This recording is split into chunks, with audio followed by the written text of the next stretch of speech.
the attitude of the students? The attitude of the university. We love affirmative action. It's absolutely essential. We can't do without it. If we don't have it, the number of Black students will be a fraction of what it is. You can go to the Harvard case before the Supreme Court. The briefs say all of this stuff. Yep. Right? But on the other hand, nobody wants to admit that they're a beneficiary of affirmative action. They view it as an insult. So how do you reconcile, Glenn, these two statements? Well, they're completely contradictory, but you see, they don't care, because contradiction, being consistent, being rigorous, being logical, that's whiteness, Glenn. That's whiteness. That's the stuff they want to get rid of. That is the actual priority here, unspoken. All of these standards, all of these requirements, intellectual integrity, consistency, analysis, rigor, logic, evidence, get rid of it. If we want this person out, we can accuse her of anything. We can contradict ourselves all over the place. Have you heard the concept, Michael Anton's concept of parallax celebration? Do you know what that is? I have not. Spell it out for us. And by the way, let me just say this before you go on. I just want to say this. I agree 100% with the concerns that you just been expressing about the subtle underhandedness and corruption of affirmative action. It leads us to telling lies. And the paradox that you just called attention to, can't take away affirmative action, otherwise no Blacks would be here. But there's no Black person whom you can point to who is actually there because of affirmative action. It's just the tip of the iceberg, it seems to me, here with respect to how it is that using different standards for selecting people into highly competitive and elite venues corrupts the process of evaluating individual performance. I'll repeat myself. If you use a lower threshold, on average, it's a statistical necessity that you're going to get lower performance if the criteria are correlated with the post-admissions performance. So now you've got what you could not help but get, given how you're behaving, and then you're telling me, don't believe my lying eyes and shut up about it. That is, it seems to me, the corner that they've got you painted into. You refuse to go along with the lie that there's nothing to see here, there are no issues here, don't worry about it. And as a result, you have to be hung out to dry. That's what I see. Well, I mean, the lie is even bigger than that, okay? And let me just quote Richard Hanania, who tweeted something very wise. He said, the problem with affirmative action is not that you let in some people who, might be overplaced or aren't quite up to snuff.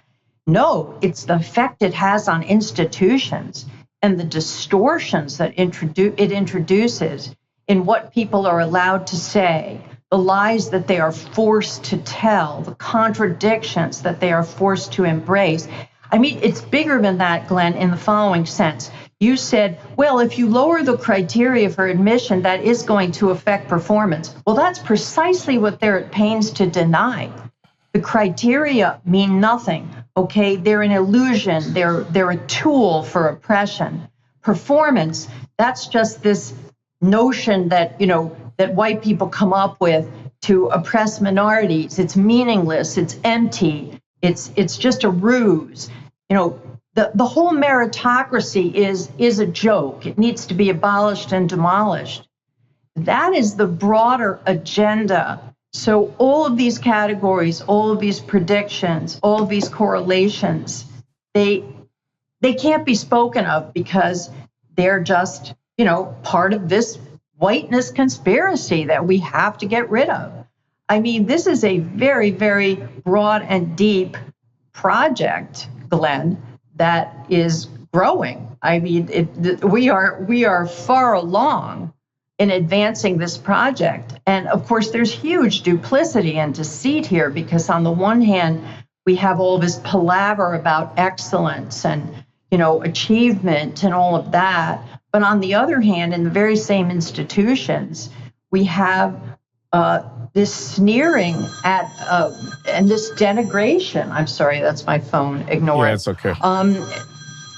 these things are happening simultaneously, Glenn. And, people like us are caught in this vise, and we are the sacrificial lambs here. That's what's going on. Okay. I can anticipate objections to making ourselves, I'll include myself in that, into victims when we are, in fact, very privileged and powerful people. We're tenured professors at Ivy League institutions. We live in big houses, and we have a nice retirement account to fall back on. And the stormtroopers are not exactly at our door. So, but I hear you. I hear you.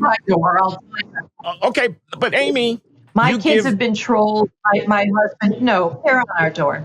Okay, I want you to address this. I mean, I haven't been fired yet. No, you haven't. And I doubt that you will.